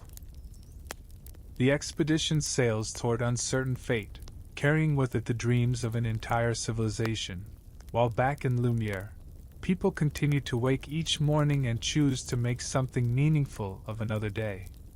In the end, the world of Clair Obscur teaches us that mortality, whether natural or supernatural, gives weight and meaning to our choices rather than rendering them meaningless. The knowledge of ending makes each moment more precious, each connection more vital, each act of creation more significant. Sleep now, dear listener, and let your dreams carry you through cobblestone streets where gas lamps flicker against the mist, where artists work with desperate beauty, where lovers hold each other knowing exactly how much time they have, and where brave souls sail toward distant shores in pursuit of impossible hope. Let the gentle melancholy of this world wrap around you like a comfortable blanket, reminding you that even in the face of certain endings, the human spirit finds ways to shine. The Paintress may hold her brush poised over the monolith, ready to write another year's doom, but she cannot paint away the beauty that humans create in the spaces between her strokes. The expedition may face overwhelming odds, but their courage illuminates the darkness like stars against the night sky. And somewhere in the distance, beyond the reach of supernatural constraint, the possibility of freedom whispers like wine through the rigging of ships that dare to sail toward tomorrow. Rest now in the knowledge that stories like this one remind us why our own uncertain time is precious, why our own acts of creation matter, and why hope persists even when the odds seem impossible. The world of Clair Obscur may be painted in shadows, but it is also illuminated by the unquenchable light of human determination. Sweet dreams, and may your sleep be filled with the gentle sounds of waves against distant shores, carrying brave souls toward whatever destiny awaits beyond the horizon. The mystery of how the Paintress came to wield such absolute power over human mortality has spawned countless theories among the scholars, theologians, and philosophers of this cursed world. Let me guide you through the most compelling explanations that have emerged from centuries of desperate inquiry. The creator theory suggests that the Paintress is not merely a destroyer, but the original creator of humanity itself. According to this interpretation, she painted the world and its inhabitants into existence, breathing life into her artistic vision. Now, for reasons unknown, she systematically erases her own creation, perhaps out of dissatisfaction with how her masterpiece has evolved, or as part of some cosmic artistic process beyond human comprehension. The Mourning Mother theory presents a more tragic interpretation of the Paintress's motivations. This theory posits that she was once a human woman named Aline who lost her son to some terrible tragedy. In her grief, she paints obsessively, trying to fill the void left by her loss with endless artistic creation. The annual Gamage represents her attempt to share her pain with the world, forcing others to experience the loss she endures every day. Her art becomes a weapon of shared suffering, making the entire world mourn alongside her. The dual reality theory suggests that there are actually two interconnected worlds: the painted reality where the Paintress Aline rules, and a real world, where a woman named Alicia exists. In this interpretation, Aline created opposing beings called the White Neverons, who serve as her agents in the painted world. Meanwhile, Alicia in the real world attempts to help those trapped in the painted reality, creating a complex relationship between creator and creation across multiple planes of existence. The scholars who study these theories work under extraordinary pressure, knowing that their research time is limited by their own approaching damage.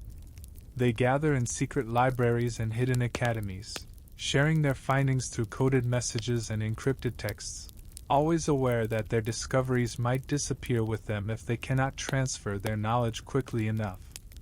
The great stone monolith that serves as the Paintress's canvas holds secrets that extend far beyond its annual numerical inscriptions. Archaeological evidence suggests that this massive structure predates recorded history, leading to fascinating theories about its true nature and purpose. The temporal anchor theory proposes that the monolith exists outside normal time, serving as a fixed point that allows the Paintress to manipulate temporal flow. The numbers she paints aren't just death sentences but temporal coordinates, marking specific points in time when reality becomes malleable enough for her to reach through and claim her victims. This would explain why the Gamage affects people simultaneously across vast distances. The monolith serves as a temporal broadcasting station. Some researchers have discovered ancient carvings at the monolith's base, worn almost smooth by centuries of weathering. These faint markings appear to show scenes of previous civilizations, suggesting that the current curse may be just the latest in a long cycle of supernatural dominion. Perhaps other entities have used the monolith before the Paintress, each leaving their mark on human history before being replaced by the next cosmic artist. The monolith's material composition defies analysis. It appears to be made of stone, yet it absorbs paint in ways that natural rock cannot. The painted numbers seem to glow with their own inner light, remaining perfectly visible regardless of weather conditions or the passage of time. Some theorists suggest that the monolith is actually crystallized time itself, a physical manifestation of temporal energy that the Paintress has learned to manipulate. The communication device theory suggests that the monolith serves as a form of cosmic telephone, allowing the Paintress to communicate with forces beyond human understanding. The numbers she paints might be part of a larger conversation, responses to messages from entities in other dimensions or realities. This would make humanity unwitting participants in a dialogue between cosmic powers, with their lives serving as currency in negotiations they cannot comprehend. The Paintress does not work alone in maintaining her supernatural dominion over humanity. She has created or recruited various entities to serve as her agents, enforcers, and extensions of her will throughout the cursed world. The white Neverons represent her most visible servants, pale, ethereal beings that appear during moments of high supernatural activity. These creatures seem to exist partially outside normal reality, able to phase in and out of visibility, and move through solid matter when necessary. Witnesses describe them as having an unsettling beauty, with features that seem almost human but subtly wrong, as if they were painted by someone who had never actually seen a human face. The brush wraiths are another category of the Paintress's servants, though they are rarely seen by living humans. These entities appear as floating paintbrushes surrounded by swirling clouds of pigment, moving through the world to make minor adjustments to reality.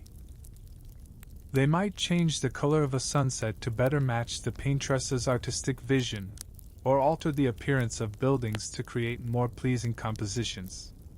Their work is subtle but constant, gradually reshaping the world to match their mistress's aesthetic preferences. Some scholars theorize about the canvas walkers, human-like figures who can step in and out of paintings, moving between the physical world and artistic representations.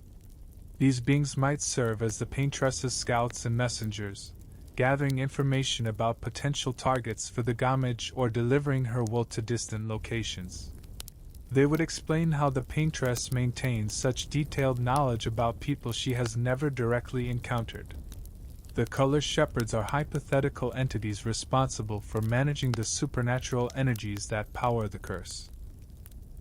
These beings would work behind the scenes to maintain the flow of mystical forces that allowed the Paintress to reach across vast distances and claim her victims. They might appear as shifting patterns of light and shadow, visible only to those with special sensitivity to supernatural phenomena. The relationship between these various servants creates a complex hierarchy of supernatural beings, each with their own role in maintaining the curse that binds humanity. Understanding their functions and limitations might provide crucial insights for those seeking to break free from the Paintress's control. Deep in the archives of the most secretive scholarly societies lies evidence of an event known only as the Fracture, a moment in history when the Paintress's power was challenged and temporarily disrupted, offering tantalizing hints about potential weaknesses in her supernatural dominion. According to fragmentary records, the fracture occurred approximately 3 centuries ago, when a coalition of the world's most powerful mages, scientists, and spiritual leaders attempted a coordinated assault on the Paintress's realm. Unlike previous expeditions that focused on reaching the continent, this group tried to attack the curse at its source by targeting the mystical connections that linked the Paintress to her victims. The attempt partially succeeded. For exactly 17 days, the annual Gamage was delayed. People who should have disappeared according to the painted numbers remained alive and conscious, creating unprecedented hope throughout the cursed world. However, this victory came at a terrible cost. When the Paintress's power reasserted itself, she claimed not just those who were originally scheduled to disappear, but everyone who had participated in the fracture, regardless of their painted number. The resonance theory suggests that the fracture created permanent weak points in the supernatural structure that maintains the curse. These fracture lines might still exist, invisible to normal perception but detectable by those with the right knowledge and equipment. Expedition 33 might be following clues left by the fracture's survivors, seeking to exploit these weaknesses in their own attempt to break the curse. Some researchers believe that the fracture didn't just delay the Gamage, but actually created alternate timelines where different versions of events played out. These parallel streams might contain versions of the world where the curse was successfully broken, and the key to freedom might lie in finding ways to access or merge with these alternate realities. The survivors of the fracture, in their final moments before disappearing, reportedly left behind cryptic messages and hidden caches of information. These fracture fragments are scattered throughout the world, hidden in secret locations known only to the most dedicated researchers. Each fragment contains pieces of the knowledge gained during those 17 days of freedom, and collecting them all might provide the complete blueprint for breaking the curse permanently. Among the most intriguing aspects of this world's technology is the mysterious overcharge system that powers much of their advanced machinery.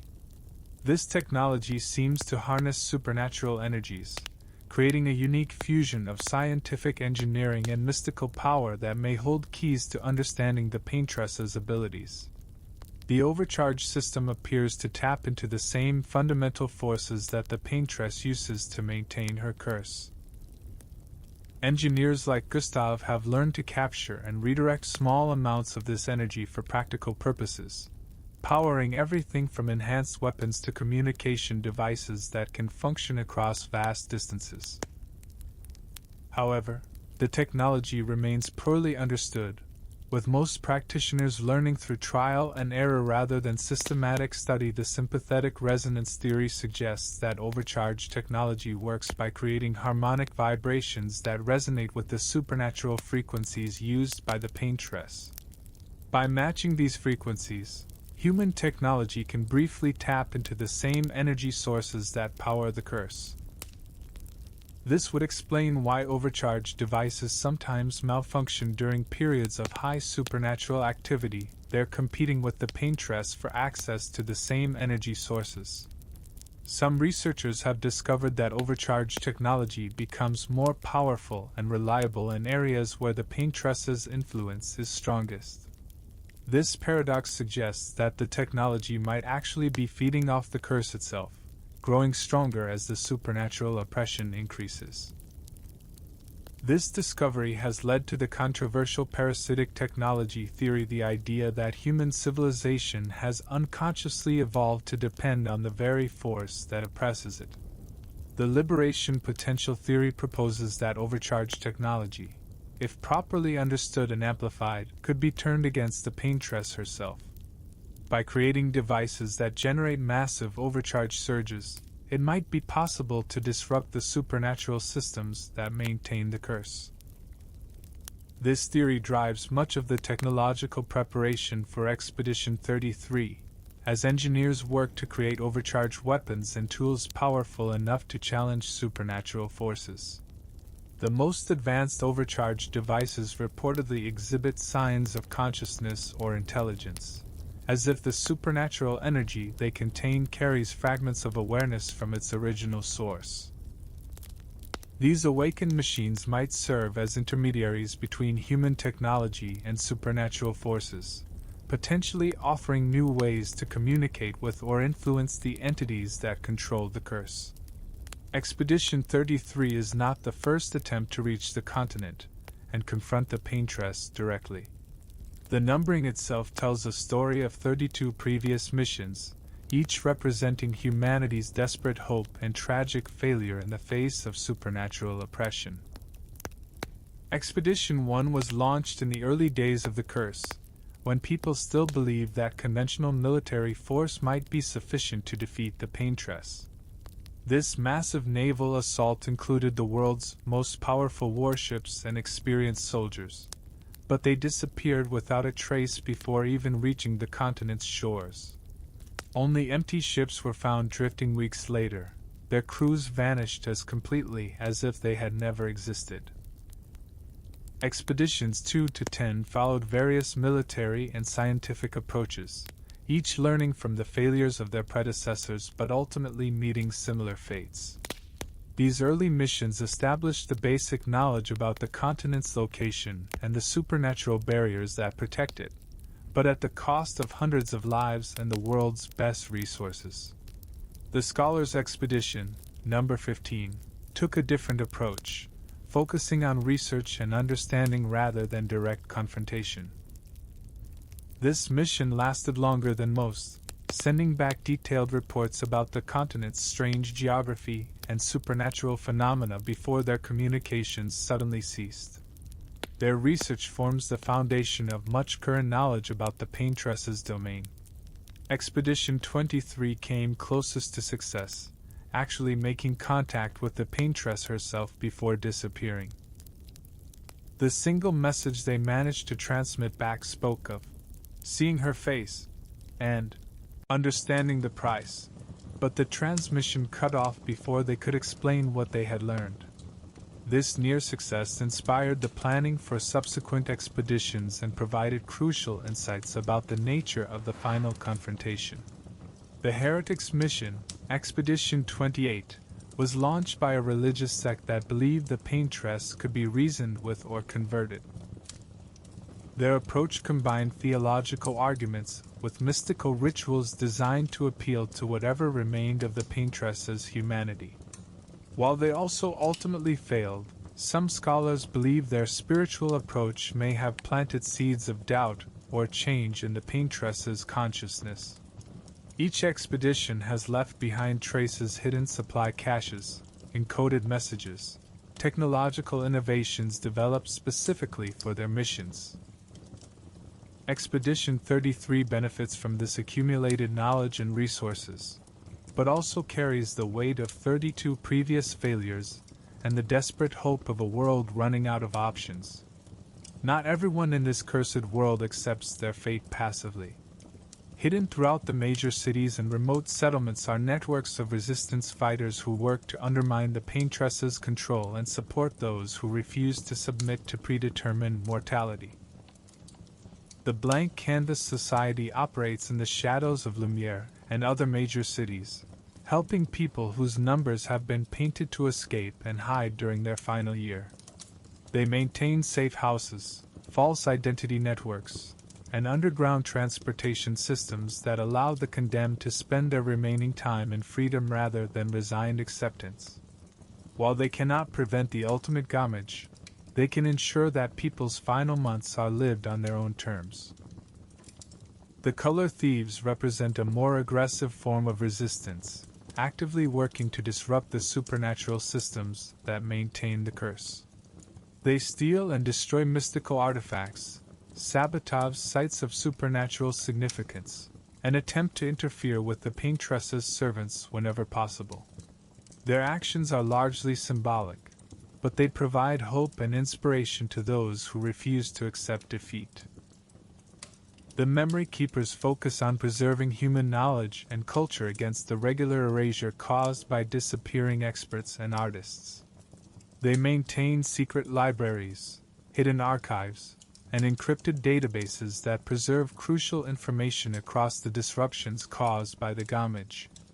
Their work ensures that human civilization can continue to advance despite the regular loss of its most knowledgeable members.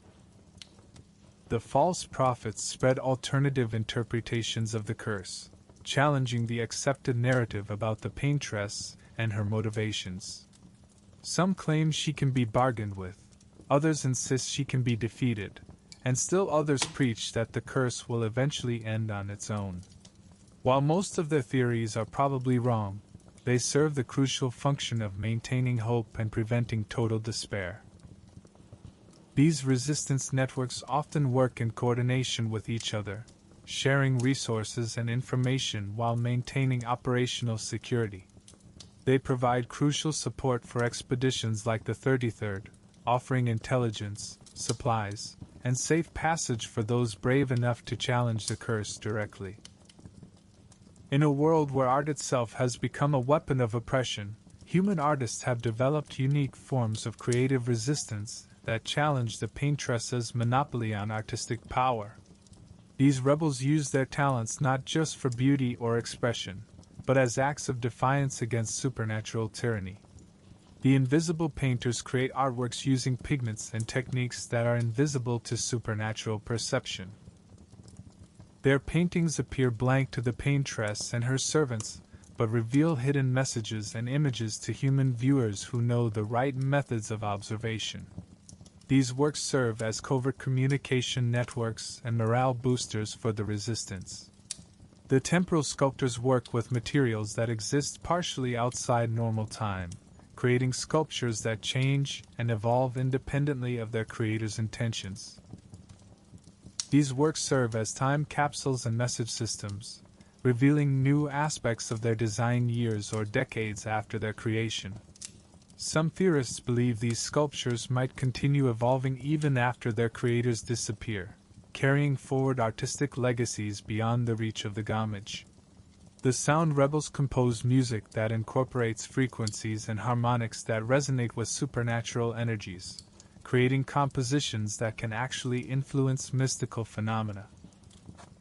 Their concerts serve as both artistic performances and magical rituals, subtly weakening the curse's hold on their audiences and creating pockets of temporal freedom where people can experience life without the weight of predetermined mortality. The living canvases practice the most dangerous form of artistic resistance, tattooing and body modification using pigments and techniques that interact with the supernatural forces controlling the curse. These artists literally wear their rebellion on their skin, creating moving artworks that can provide protection against mystical influence, or enhance the bearer's ability to perceive supernatural phenomena. The artistic rebellion operates under constant threat, as their work directly challenges the Paintress's domain.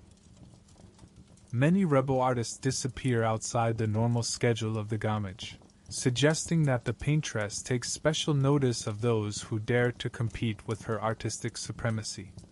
Perhaps the most tragic aspect of this cursed world is the experience of children who grow up knowing exactly when they will die.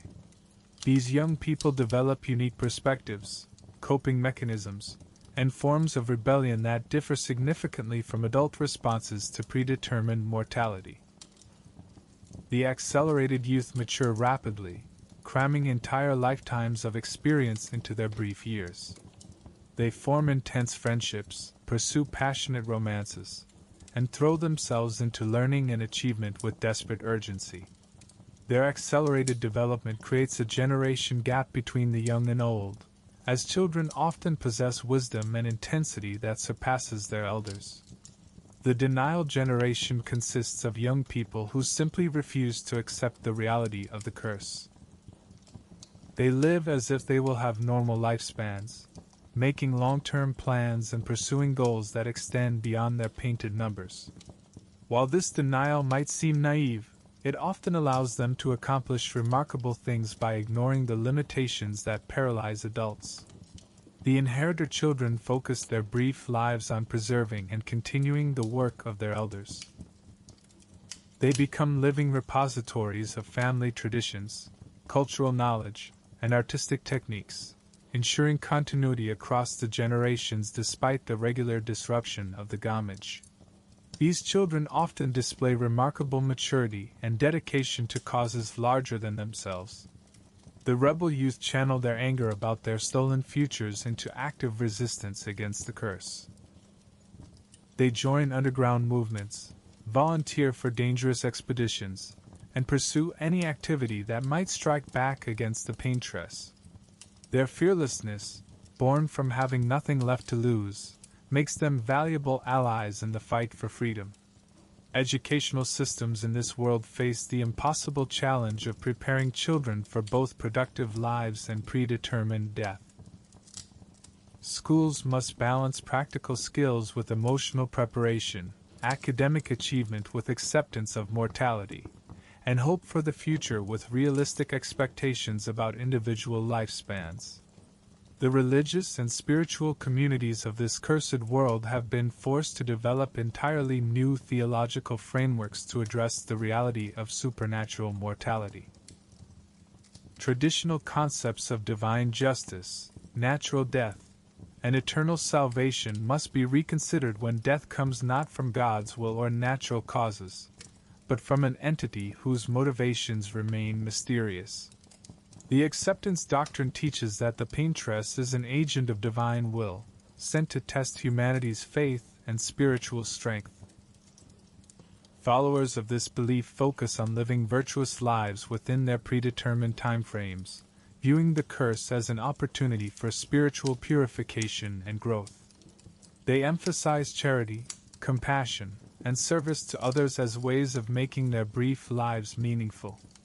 The resistance theology declares the Paintress to be a demonic force that must be opposed with every available spiritual weapon. These believers organize prayer campaigns, perform exorcism rituals, and seek to build spiritual barriers against supernatural influence. They view the fight against the curse as a holy war between good and evil, with humanity's souls hanging in the balance. The transcendence philosophy suggests that the curse is actually a gift that frees humanity from the illusion of permanent existence. By removing the uncertainty of natural death, the Paintress forces people to confront the temporary nature of all existence and seek meaning beyond physical survival. These philosophers often become the most serene and accepting members of society. The cyclical faith proposes that the current curse is just one phase in an eternal cycle of supernatural dominion and human freedom. According to this belief, the Paintress will eventually be defeated or replaced, only for a new supernatural threat to emerge in her place. This faith emphasizes the importance of preparing future generations for ongoing spiritual warfare. Religious institutions must grapple with practical questions about salvation, afterlife, and divine justice when their congregations face predetermined death. Do people who disappear through the gamage go to heaven, hell, or some other destination? Can traditional sacraments and rituals provide protection against supernatural forces? How should religious communities prepare their members for deaths that come not through divine will but supernatural compulsion?